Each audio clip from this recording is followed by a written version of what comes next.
What do you think would make your neighborhood more peaceful?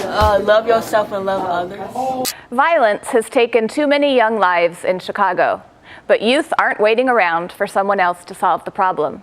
That's why they came from all over the city to a youth summit promoting peace. It was sponsored by the Northern Illinois Conference of the United Methodist Church. To hear more, we welcome Tondalaya Lewis, Youth Coordinator at Wesley United Methodist Church. Tondalaya served on the Youth Summit Promoting Peace design team.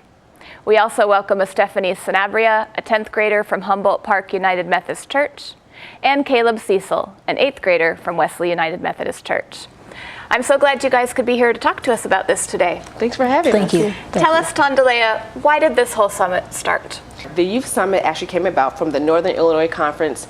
They have something called their urban strategy. Okay. And as part of the urban strategy, they have 4 things they want to emphasize: community safety, restorative justice, food security, education, and literacy. And the Youth Summit came about as part of their community safety part of their strategy. Okay, certainly we have work to do in that area. Yes. And how did you two get involved in this? Well, I got involved in it because, Tondalaya and other leaders at my church called me up, emailed my dad and my family, and said, hey, we're having this youth summit here, and you should come down, see it, and go there and support it. Okay. I heard about it from my pastor at Humboldt Park United Methodist Church. Okay. And she invited all the youth, but it's fun. Excellent. And where did youth come from? The youth for the summit came from all over the city. We had 26 churches, I think, that were involved. Oh, that's and so awesome. we definitely had a lot of churches from all over the city come. I'm guessing that the youth that attended the conference probably aren't the same youth that are involved in violence on the streets. So tell us how you think this conference is going to impact those youth that are actually more hands-on in the violence. Well, I think that the youth that went there aren't involved in the violence, but their friends might be. And so here at the summit that was there, they can go out and tell their friends to be more peacemakers. Okay.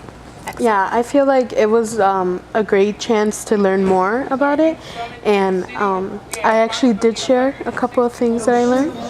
Okay, terrific. Yeah, and just to piggyback off of what Caleb and Stephanie said, I think the Youth Summit provided the kids some tools and some type of coping mechanism, so they will be equipped in the world to go out and try to deal with some of these situations that may come up. And so maybe they will find themselves in a situation where a problem has become escalated, and some of the tools they learned at the Youth Summit, they can put those into action. So they may not be the ones exactly involved in it, but they can actually use those tools and try to de-escalate some of those situations That they might be witness to. Yeah. So how does this happen? Is it like going to school for an extra day, or what kinds of things did you do while you were there? They had this act, FCBC, and I really liked how they incorporated some of modern music. Okay. And they changed up the lyrics so that it would affect us more. Okay. Yeah, so that's exactly, we had a ton of activity. I think we had about 7. As part of the process, each kid was kind of given a book, similar to a passport, and every activity they completed, they received a stamp for it. All right. So yeah, they did the peace pole, they had a drum circle, they had conversation circles, they did the crane making as the international sign for peace.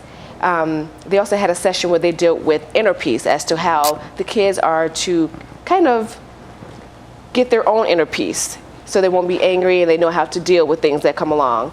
FCBC also came. They are for kids by kids. I was going to ask, okay. Yeah, they're definitely a drama group, and they had a great presentation. So they had maybe 5 or 6 skits dealing with things kids deal with. And as Stephanie said, they had skits dealing with hip-hop music, trying to, of course, make the clean versions of them. Right. Dealing with bullying, decision-making, and just to show that there are more things in Chicago than the negative violence. What did you take with you? Did you feel more empowered to talk to your friends when you left? What changed in you for having participated? I felt more empowered, to try to bring peace. Okay. I feel empowered, encouraged, everything what Stephanie said, plus to go out to the schools, to our communities, to make peace. Stephanie, you mentioned that you were able to share some of what you learned at the conference. How did that take place? I think we were all talking about how our weekend went. Okay. And it was Sunday night, I believe. And I talked about how my church, we go on to conference meetings and stuff. And this particular event, I really liked it. And I shared with them and I showed them the video we made. Excellent. Okay. That's good to hear.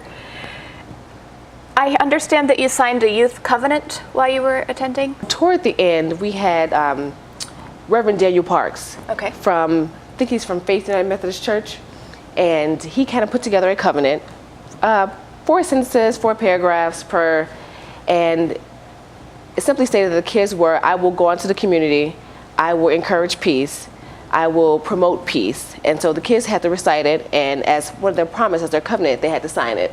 Excellent. It sounds like you're both trying to do that. Yes. If you were talking to other youth who might be interested in something like this, what would you say to encourage them to attend? I would tell them that, you don't have to start off big. You have to take little steps first, and then you can escalate off of that. That's a great tidbit. Yes. The drama keeps coming up. What about that do you think was so impactful? It just connected to the youth today and what happens in everyday life in a great way, with parodies of the hip hop music, and just everyday decisions that we make. So it sounds like it was really accessible to young people, Right. using hashtags and music. Right, it definitely was a group of kids. I wouldn't call them kids, I would call them young adults or teenagers, and for children by children. And they definitely put on a great show, different skits. And as Caleb mentioned, they had skits, they had music that kids listen to today, of course, but they definitely put a positive spin on it. And also with the social media usage in terms of, so kids like to be connected to these phones these days. Yes, they do. And so this kind of gave them opportunity to still be connected to the phone as well as be engaged in the project. So they were able to Facebook and take videos and Twitter. I'm not really a big social media user, but some of the kids did teach me how to use Twitter from the project. So you learned something too. Terrific.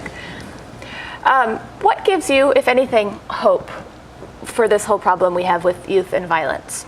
Do you feel hopeful about it?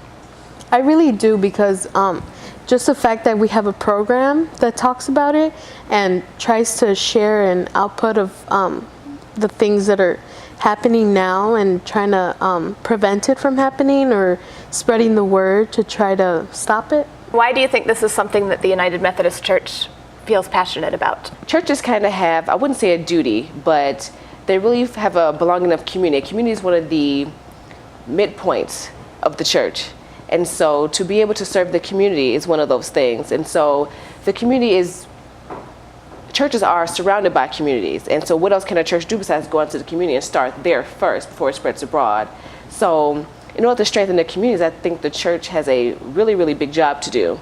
They're very strong, and I would say the church is very powerful in the community in terms of trying to encourage people to do different things and live different lives. Do you anticipate that there will be future conferences like this? The mayor not only is a part of the Chicago urban strategy, the mayor also asked that the churches get together Friday nights to kind of support community safety. So I'm sure there'll be some more. We had a design team that was put together by 8 of us. Pastor Beekman kind of led it. And so I'm sure he'll be contacting people in the future to be part of future youth summits. And so our goal will probably be to get more youth involved. We had 206 registered participants. Of course, we could always go up from there.